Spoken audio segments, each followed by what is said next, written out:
Hello, good evening friends. Radhe Radhe, जय श्री कृष्ण।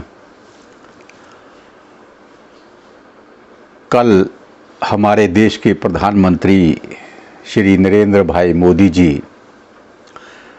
हिमाचल प्रदेश में मंडी में पधारे थे, जहां उनकी एक चुनावी रैली थी। काफ़ी लोग वहां आए थे या लाए गए थे, काफ़ी भीड़ जुटी थी या जुटाई गई थी।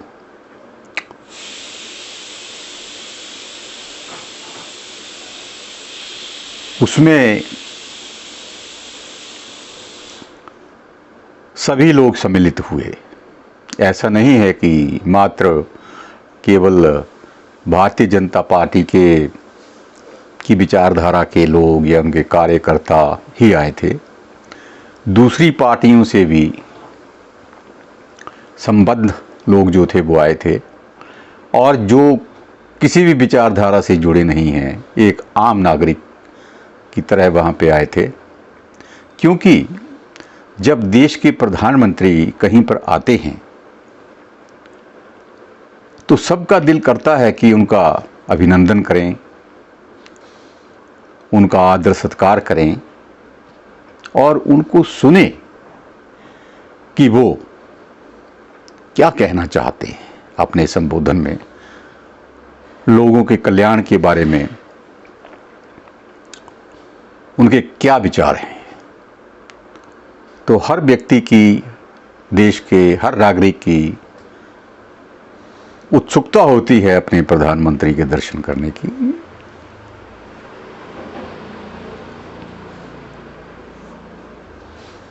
तो मैंने भी उनका जो संबोधन था वो सुना, और सुन करके मैंने सोचा कि इसके ऊपर अपनी एक छोटी सी प्रतिक्रिया जो है, एक देश के नागरिक के तौर पर मुझे देनी चाहिए।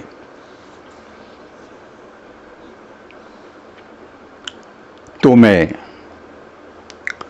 अपनी प्रतिक्रिया कुछ इस तरह से देना चाहता हूं। सबसे पहली बात तो ये है कि जिस स्तर का के वो वक्ता हैं, उस स्तर का भाषण नहीं था।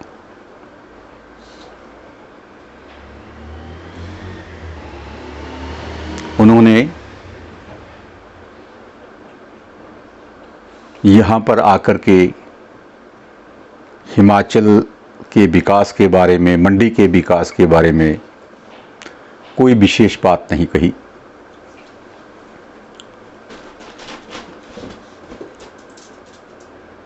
उन्होंने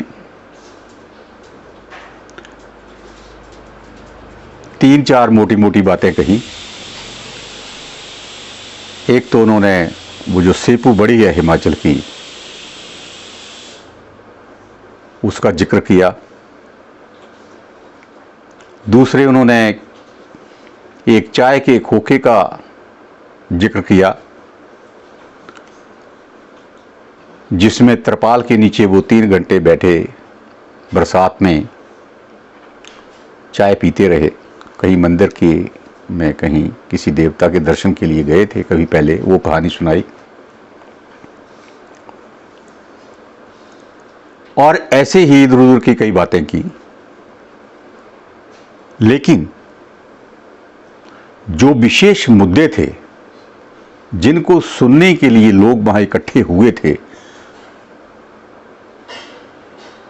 उनके बारे में उनका कोई व्याख्यान नहीं आया।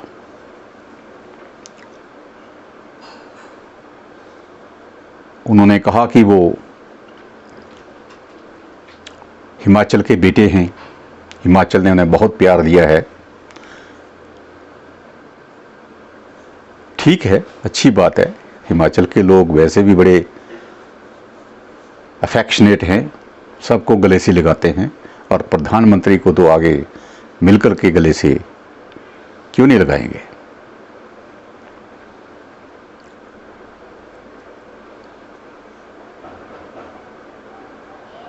मैं यहाँ पे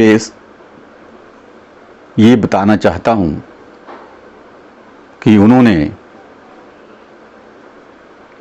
यहाँ पर अपने व्याख्यान में, भाषण में बेरोजगारी के बारे में कोई बात नहीं की।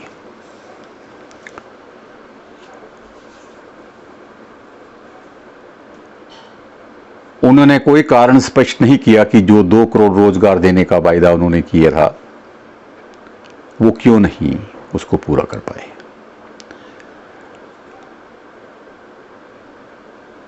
उन्होंने कोई कारण नहीं बताया कि महंगाई जो दिन प्रतिदिन बढ़ती जा रही है और आम आदमी के लिए और हमारी गृहिणियों के लिए परेशानी का सबब बनी हुई है, उसके बारे में उनकी क्या सोच है।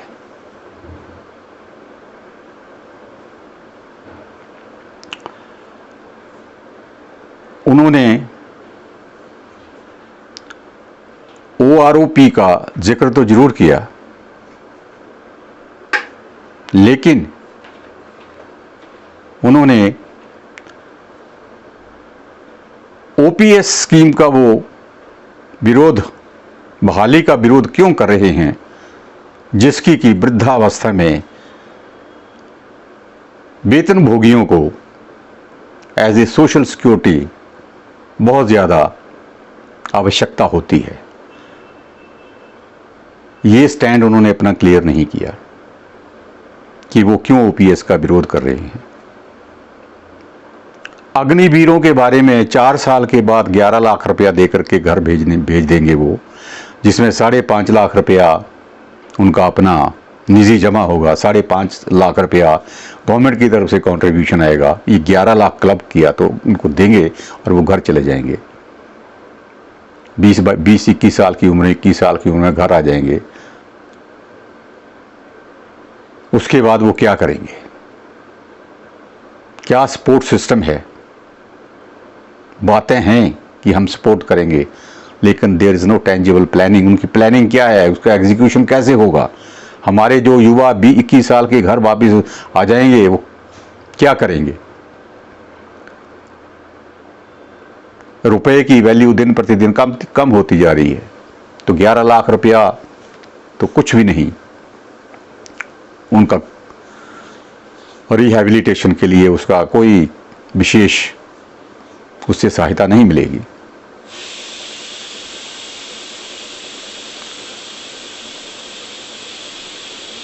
अगर वो सीमा पर दुर्भाग्यवश देश की रक्षा करते करते अपने प्राण त्याग देते हैं तो उनको शहीदी दर्जा नहीं दिया जाएगा। बड़ी निराशाजनक बात है। इसको बोलते हैं अपमान। वो कह गए कि कांग्रेस सैनिकों का अपमान करती है, सेनाओं के ऊपर विश्वास नहीं है। ये क्या है? अगर एक सैनिक सीमा पर अपने प्राण न्यौछावर कर देता है और आप उसे शहीद का दर्जा नहीं देते, तो ये क्या है? इससे बड़ा अपमान और क्या होगा? इससे बड़ा अपमान उस आत्मा का क्या होगा जो शरीर से निकलकर चली गई?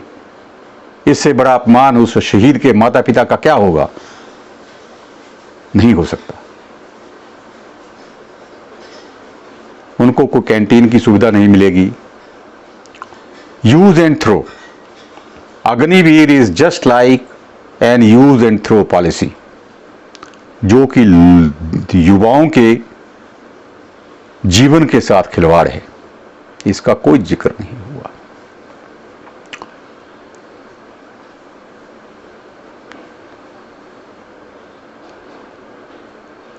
उन्होंने कहा कि मैं हिमाचल का बेटा हूं। आप हिमाचल के ही नहीं, आप पूरे देश के बेटा हैं। बेटा नंबर 1 हैं आप। You are the first son of this great nation Bharat. Himachal के तो हैं ही आप। हम बाहें खोल करके आपका स्वागत करते हैं। जब भी आओ आप, हम अपनी आंखें बिछा देंगे आपके स्वागत के लिए, लेकिन आप हमें निराश ना करें। आप ये ना देखें कि कौन सी सरकार है इस वक्त स्टेट में, हिमाचल में या किसी दूसरे में। आपके लिए अगर राज्य सरकार कोई चुनी हुई है और दूसरी पार्टी की है, तो बिना भेदभाव किए हुए आपके साथ उस प्रदेश के नागरिकों के कल्याण के लिए नीतिगत फैसले लेने होंगे और उनको क्रियान्वित करवाना होगा। उदाहरण के तौर पर पिछले साल बहुत बड़ी प्राकृतिक आपदा यहां पे बरपी, सैकड़ों लोग जमींदोज हो गए, खत्म हो गए, जानें चली गईं, बच्चे अनाथ हो गए या खत्म ही हो गए, परिवार ही खत्म हो गए, घर ढह गए, त्राही त्राही मची।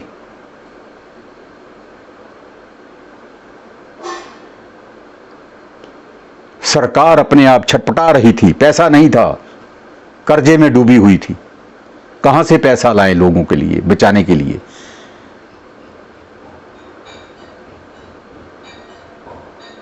प्रदेशवासियों ने अपनी जेबों से, कर्मचारियों ने अपनी तनख्वाहों से कटौतियां करके मुख्यमंत्री राहत कोष में पैसे दिए, तो लोगों को वहां पे सहायता पहुंचाई गई। विधानसभा में विधायक लोग इकट्ठे हुए, सरकार इकट्ठी हुई, प्रस्ताव पेश किया गया कि स्टेट को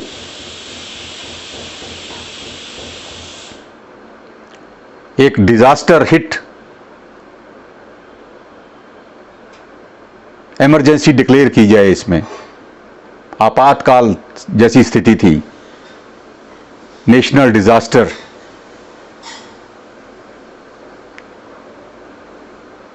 ₹35,000 करोड़ रुपए का प्रस्ताव बनाया गया, जिसकी वाकई लोगों को जरूरत थी, प्रदेश को जरूरत थी सहायता पहुंचाने के लिए,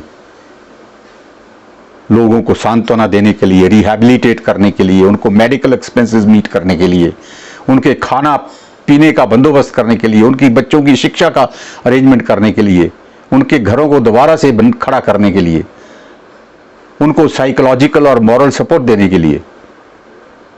लेकिन वो प्रस्ताव भारतीय जनता पार्टी के विधायकों ने पास नहीं होने दिया। शेम! इससे बड़ी शर्म की बात और क्या हो सकती है। फिर भी मुख्यमंत्री महोदय दिल्ली के चक्कर काटते रहे, 35,000 करोड़ रुपए की मांग की, कुछ नहीं मिला। मात्र 300 करोड़ रुपए दिए गए। तो 300 करोड़ रुपए पहले तो ऊंट में मुंह के जीरा, इसकी जैसे वो कहावत है, जैसी बात थी। और दूसरे, वो 300 करोड़ रुपए नेशनल डिजास्टर फंड और स्टेट डिजास्टर फंड में तो वैसे ही मिलने ही थे, उसमें कोई स्पेशल गुडविल जेस्चर या हेल्पिंग हैंड नहीं था। आज प्रधानमंत्री महोदय ने अपने यहां जिक्र किया कि पैसे, हजारों करोड़ रुपए पैसे भेजे गए,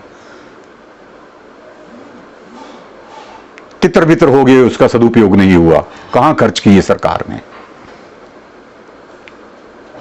अच्छा है कि पीडब्ल्यूडी मिनिस्टर, जो कि अभी प्रत्याशी हैं वहां से, तुरंत उन्होंने अपनी प्रतिक्रिया दी है कि वो बताएं कि हजारों करोड़ रुपए जो है किस फंड में, किस माध्यम से, क्या रूट रहा उनका शिमला तक पहुंचाने का। सेंट्रल गवर्नमेंट ने कब, कौन से दिन आरटीजीएस की, what was the mode of remittance of that money, ये बताना चाहिए उनको। सिर्फ हवा में बातें करने से बात नहीं चलेगी। कोई पैसा नहीं मिला।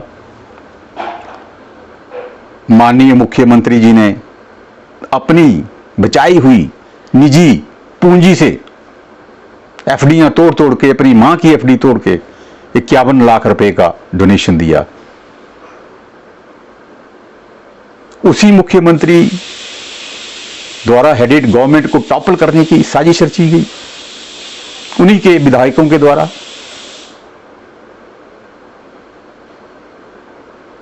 अगर आपने अपने आप को प्रदेश का बेटा कहा है, माननीय, मैं तो बहुत छोटा सा अधना सा आदमी हूं, समझ भी मेरी छोटी है।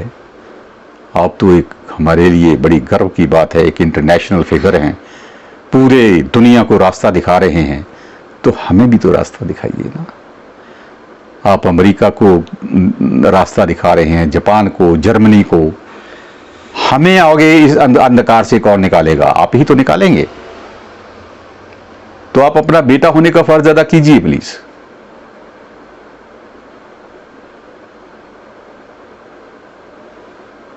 आप क्लेम करते हैं कि आप बेटा हैं हिमाचल के, देश के, तो उस समय ये बेटा कहां था जब लोग त्राही त्राही कर रहे थे? हजारों टन मलबे के नीचे दबे हुए तड़प तड़प के मर गए, भर भरा कर रिहायशी मकान गिर गए, सड़कें टूट गईं, आवाजाही ठप हो गई। तब कहां थे आप? तब हमारा मुख्यमंत्री भी तो भारत प्रदेश का बेटा ही है, उस हिसाब से वो आपका भाई हुआ, लेकिन आपने उसको सौतीला भाई समझ लिया। हमें तो बड़ी आशा थी कि हमारे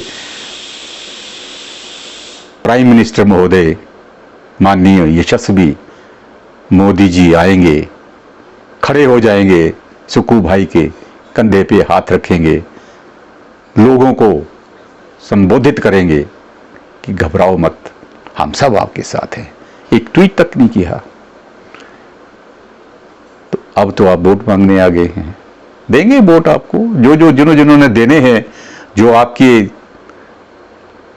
से प्रभावित हैं लोग, वो देंगे वोट आपको। उनको क्या लेना देना कि बाकियों के साथ क्या हुआ, तो वोट देंगे ही।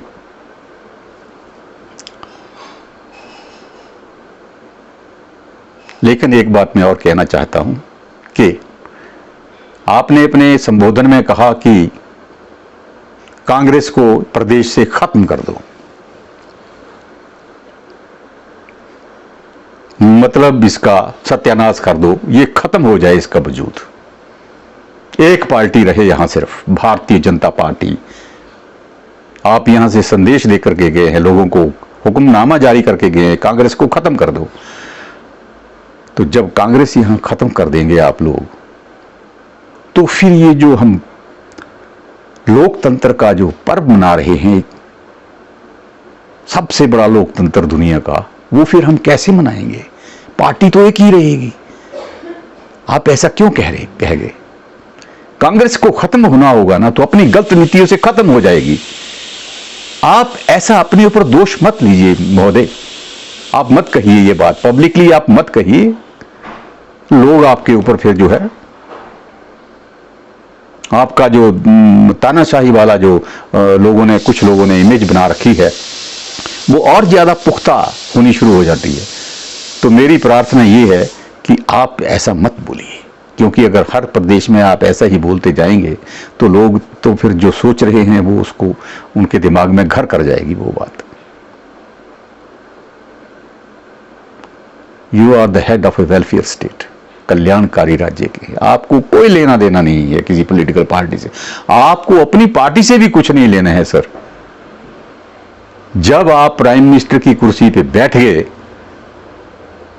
तो जैसे कि आप खुद ही कहते हैं आप 140 करोड़ भारतीयों के प्रधानमंत्री हैं, तो फिर आपको क्या लेना? आपको विदाउट एनी डिस्क्रिमिनेशन हर जगह एक जैसा बर्ताव करना पड़ेगा, चाहे उस स्टेट में आपकी सरकार है या सरकार नहीं है। मैंने सोशल मीडिया पर भी एक पोस्ट डाली थी, तो ट्रोलिंग की जो टीम है जो अक्सर हावी हो जाती है, उन्होंने कहा कि पहले तो वो गालियां लिखते हैं, फिर वो कहते हैं कि ये जो आपदा आई थी जिसमें घर बने हैं, बनाए हैं, ये रेवड़ियां अपनों को ही दी हैं सरकार ने। कई लोग अभी भी बेघर हैं। तो मैंने उनको कहा है कि भाई आप फैक्ट्स दीजिए हमें, आंकड़े भी दीजिए हमें, केसेस दीजिए, कौन कौन से ऐसे व्यक्ति हैं जो अफेक्टेड हैं और जिनकी अभी तक मदद नहीं हुई है। हम ये चीजें अपने मुख्यमंत्री के संज्ञान में लाएंगे और उनको बताएंगे। अभी यहां चुनाव हो रहे हैं और हमारे देवेंद्र जग्गी जी यहां के विधायक बनने जा रहे हैं। 99.9% लोगों ने ये मन बना रखा है, क्योंकि हम जो सर्वे करते हैं उसे उनकी जीत सुनिश्चित है। बस समय की बात है, 4 जून को। तब तक अगर मेरे पास ये आंकड़े आ जाएंगे कि कौन कौन से व्यक्ति के घर नहीं बने हैं, तो जिस दिन उनका रिजल्ट डिक्लेयर होगा और वो जीत के विधायक बनेंगे, तो उन आंकड़ों के सामने साथ लेकर के हम उनके पास जाएंगे कि भाई ये बंदे रह गए हैं, इनके घर बनवाओ। पहले तो ऐसा कोई केस नहीं होगा।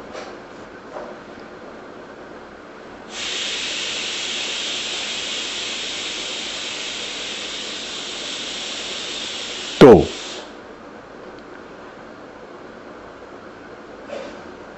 बड़ी उत्सुकता से लोग आपका इंतजार कर रहे थे कि आप आएंगे, मंडी में भाषण देंगे, हमारे लिए अच्छी अच्छी बातें बता के जाएंगे। मैं मानता हूं कि आपका चुनावी भाषण था, इसमें आप कोई घोषणाएं नहीं कर सकते, लेकिन जो काम नहीं हो पाए हैं उनके बारे में तो बता सकते हैं, लोगों को कॉन्फिडेंस में ले सकते हैं। You have to take the people into confidence.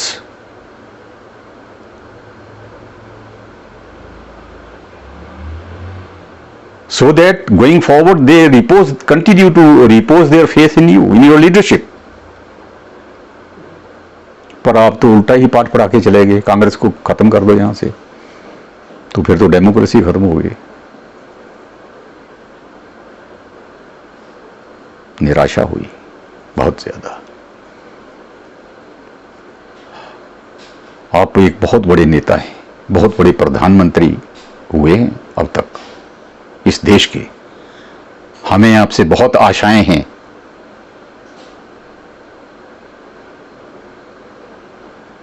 आप एक कुशल प्रशासक हैं, आप देश को कहीं से कहीं पहुंचा सकते हैं।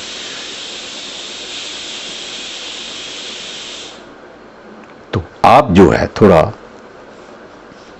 पार्टी लाइन से हट करके सोचें और देश के जो बर्निंग इश्यूज हैं, जो ये गरीबी बढ़ रही है, जो 20 करोड़ लोग गरीबी रेखा से ऊपर आए हैं, फिर भी 80 करोड़ लोगों को फ्री खाना देना पड़ रहा है, ये सारी चीजें जो हैं क्यों हो रही हैं?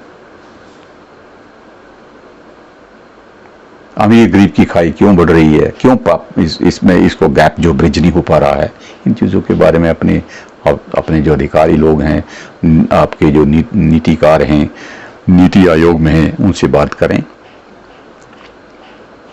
और देश को आगे चलाएं। लोग आपको अगर मैंडेट देते हैं अगली बार प्रधानमंत्री बनने का, हमें खुशी होगी, हमें कोई, क्योंकि लोगों का निर्णय होगा ना, हमें तो आपको भी और हमें भी एक्सेप्ट करना पड़ेगा, हम उसकी आलोचना नहीं कर सकते।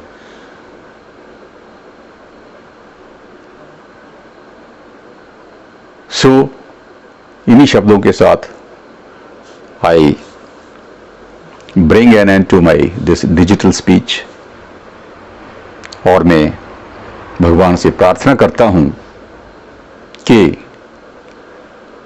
हम सब और हमारे नेता लोग सब, हमारी केंद्र सरकार, प्रधानमंत्री जी, संसद के सदस्य, विधानसभा सदस्य, मुख्यमंत्री, खास तौर पर जब देश में टेररिज्म का खतरा हो, बाहरी युद्ध का खतरा हो, गरीबी के खिलाफ युद्ध हो, कोई आपदा हो, एकजुट होकर के खड़े हो जाएं। फिर ना देखें कौन बीजेपी, कौन कांग्रेस, कौन आप, कौन बसपा। जय हिंद, जय भारत, जय हिमाचल, जय धर्मशाला। वंदे मातरम, वंदे मातरम, वंदे मातरम।